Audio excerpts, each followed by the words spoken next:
Hey guys, it's Sign here with HobbiesofaMan. Once again, and today we're going to be doing another comic book review. Today we're going to be looking at Red Sonja number 10, which is a great cover. I love this. I think Lucia Perillo is really doing great with the covers lately. There was a time period when I didn't really like his covers for Red Sonja because there was very specific issues with some of them, but he's doing much better work now, which is great. I wonder if he gets tired of having to do so many Red Sonja books, right? Because at some point I feel like, dude, I've done every pose possible for Red Sonja. What do you want me to do now, right? So he probably just has to change the backgrounds, right? But I don't know. I'm curious about that. What do you guys think? Either way, I like this cover. So let's move on from that. There's no changes to the team. It's still Thoran Grönbeck and Walter Giovanni. Walter Giovanni is really hitting it out of the park right now. I really like what he's doing. I forgot the colorist's name and the letterer, sorry.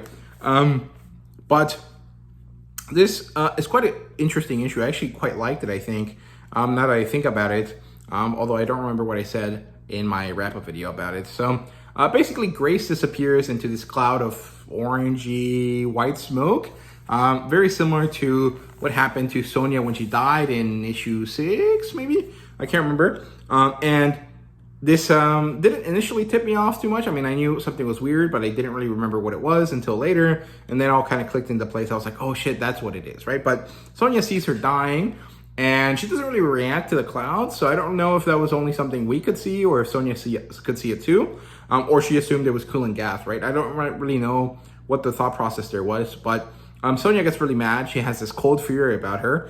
And so she goes crazy and murders basically everyone around her.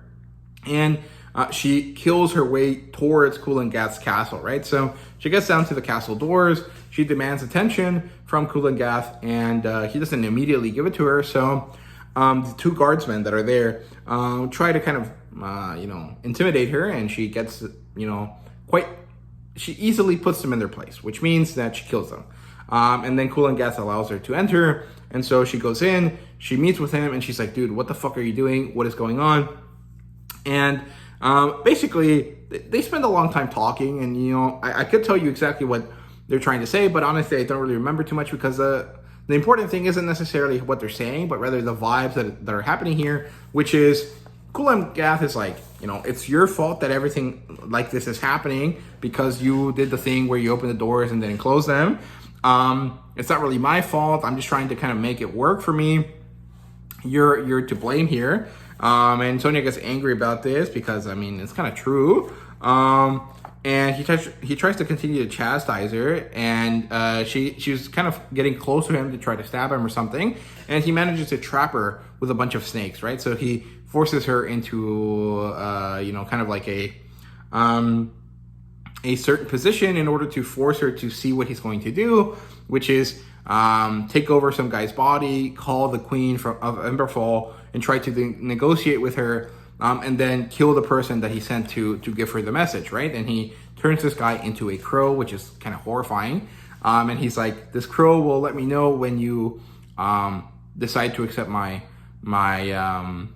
stipulations to saving your world, right? Or to saving your country, right? So I don't really understand Kulan Gath's plan. Like, he seemed like an evil sorcerer, but now he's not really being an evil sorcerer. He's just kind of being like a dick. And he's trying to make himself more powerful, but like, I don't really understand why he needs a kingdom for that, because I mean, the way that it's working, he basically already has like a little fiefdom, right? If he can control the masses the way he does, and then kind of supplant that sometimes with like actually controlling the individual people, is there really anything else that he needs to do, right? Like, he already has a kingdom essentially, right? So I don't really understand what his motivations are. But I mean, it's fine. I'm sure we'll get them eventually. And then Kulan Gath asks Sonja, where is she? And we don't really know who she is at this point, but we can kind of guess that it's Gracie, right? So basically, we kind of know that that's the case because as soon as this is asked and Sonja doesn't respond, we transition over to Gracie, who wakes up in this dreamland in a white dress. She looks real pretty, and at peace. And then this like Cernanos character, right? The weirdo that, Gracie and Red Sonja have encountered several times. comes close to her and actually finally speaks, and she can understand him. And basically it's asking her, are you ready? And you know, Gracie says she is. And so they go off. We don't know exactly when. Then the Cool and Gath conversation that I mentioned happens. Then Emir and Erlich, the demon-looking character, talk about, you know, how humanity basically has broken the covenant with the gods. They have not, you know, shown them respect and praise, and so the gods have lost power. And now that they're free to walk again,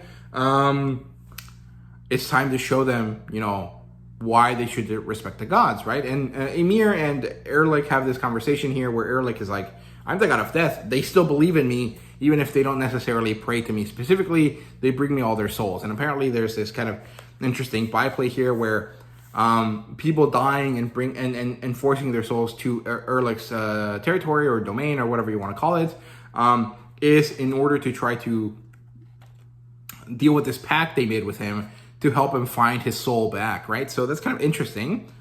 I'm not really sure how that works exactly, but I guess it makes sense if these gods are not omnipotent, right? So that's understandable. But they basically have this conversation and they kind of decide, you know, it's time to go to war or it's time to, you know, start killing everyone. And so they kind of get prepared for that. And then Gracie comes back into the real world and she uses vines and trees to trap Red Sonja.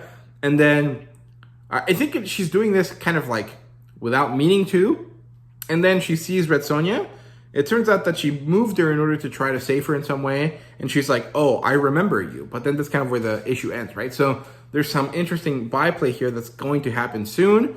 And I'm kind of excited about it. I'm curious to see where this goes. Again, though, I don't know how long this run is going to last. I'm not really sure that it needs to run beyond this arc, right? Like, has the story been cool and interesting? Sure.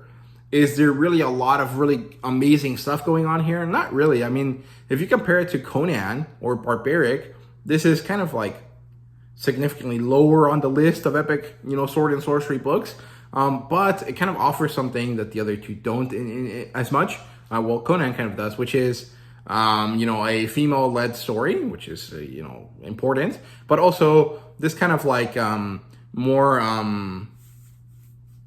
well, I mean, it's just a female-led story that's about a hot lady, right? So I was trying to find a way of making that kind of like more politically correct and poetic, but there really isn't any other way to say it. And so I understand why Sonja is kind of like always, you know, kind of relevant in this kind of like sword and sorcery sphere, but I'm not necessarily sure that the stories are being that good right now.